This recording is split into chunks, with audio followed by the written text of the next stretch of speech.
नमस्ते, स्वागत छ एसपी कुजिनमा। आज म हजुरहरूको लागि अमलाको अचार या भनौँ अमलाको मुरब्बाको रेसिपी लिएर आएकी छु। आशा छ हजुरहरूले भिडियोलाई मन पराइदिनु हुनेछ।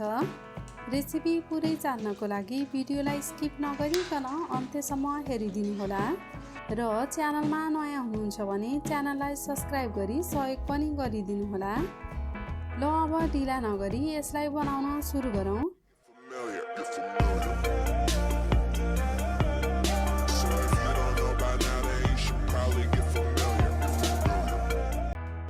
यसको लागि मैले 1.5 केजी काँचो अमला लिएकी छु। अमला हजुरहरूले आफूलाई चाहिने जति लिन सक्नुहुन्छ। पहिला यो अमलालाई हामीले कुकरमा सिटी लगाएर पकाउनु पर्छ। त्यसैले मैले यसलाई सफा पानीले पखालेर कुकरमा राख्दैछु।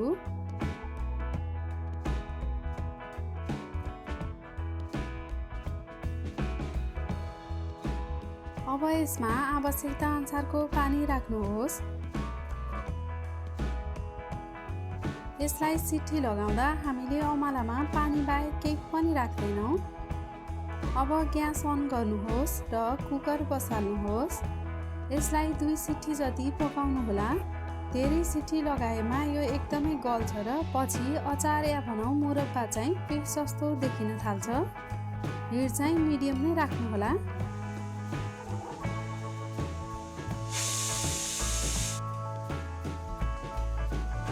2 सिटी लाग्यो। अब म यसको ढक्कन खोल्दैछु। हेर्नुहोस् त, न कम न धेरै ठिक्क गलेको छ।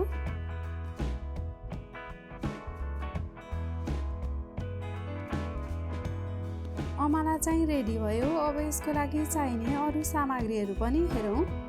यसको लागि मैले लिएकी छु अघि सिटी लगाएको अमला, नुन, खुर्सानीको धुलो, बेसार, अदुवा र अमलाको पेस्ट, त्यसै गरी जिरा, मेथी, स्वाफ र ज्वानो र अन्त्यमा भेली।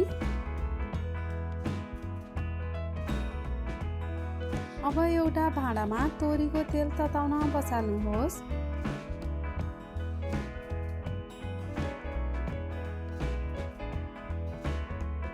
तेल तातिसकेपछि यसमा जिरा, मेथी, स्वाफ र ज्वानो पुर्याउनुहोस्।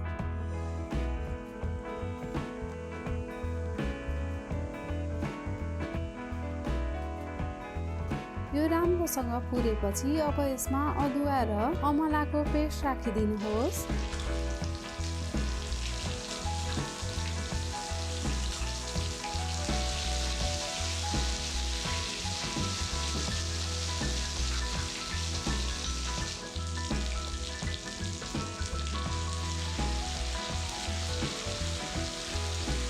अब यसमा बेसार राखिदिनुहोस्।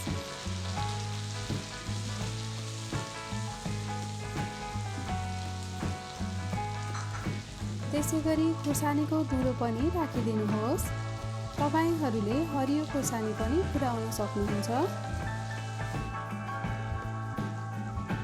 यो मसलालाई केही बेर राम्रोसँग चलाउनुहोस्।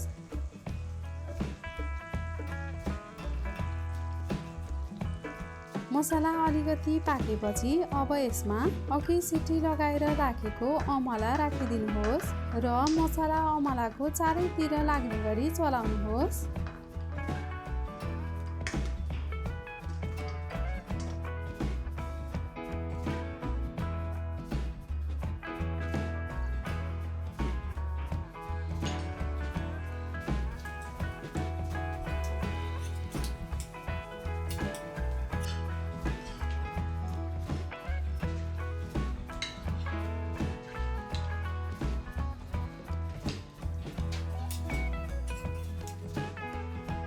ल हेर्नुहोस् त, अमलामा मसला राम्रोसँग मिक्स भइसकेको छ। अब यसमा स्वादअनुसार नुन राख्नुहोस्। त्यसै गरी हल्का फ्राई गरी कुटेको तोरी, जिरा र धनियाँको मिक्स पनि राखिदिनुहोस्। अब यसमा भेली पनि राखिदिनुहोस्। भेलीको ठाउँमा हजुरहरूले चिनीको पनि प्रयोग गर्न सक्नुहुन्छ। अब फेरि एकपटक राम्रोसँग चलाउनुहोस् है।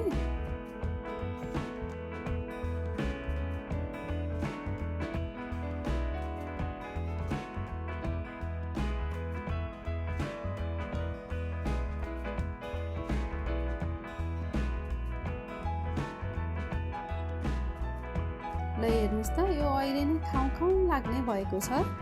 अब अन्तिममा अलिकति भिनेगर अथवा कागती राखेर चलाउनु होला।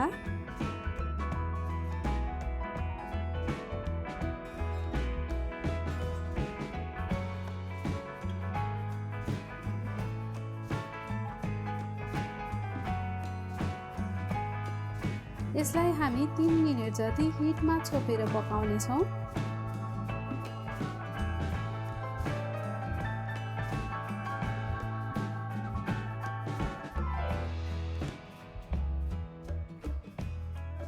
ल हेर्नुहोस् त, तेल पनि माथि आइसकेको छ।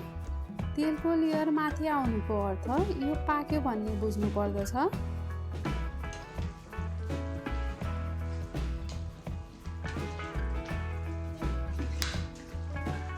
हाम्रो अमलाको अचार अथवा मुरब्बा खानको लागि तयार भयो। हजुरहरूलाई भिडियो कस्तो लाग्यो कमेन्ट गर्न नबिर्सिनुहोला र भिडियो मन परेमा भिडियोलाई लाइक पनि गरिदिनुहोला र अन्त्यमा च्यानललाई सब्स्क्राइब गरी नजिकै रहेको बेल आइकन पनि दबाउनुहोला। धन्यवाद।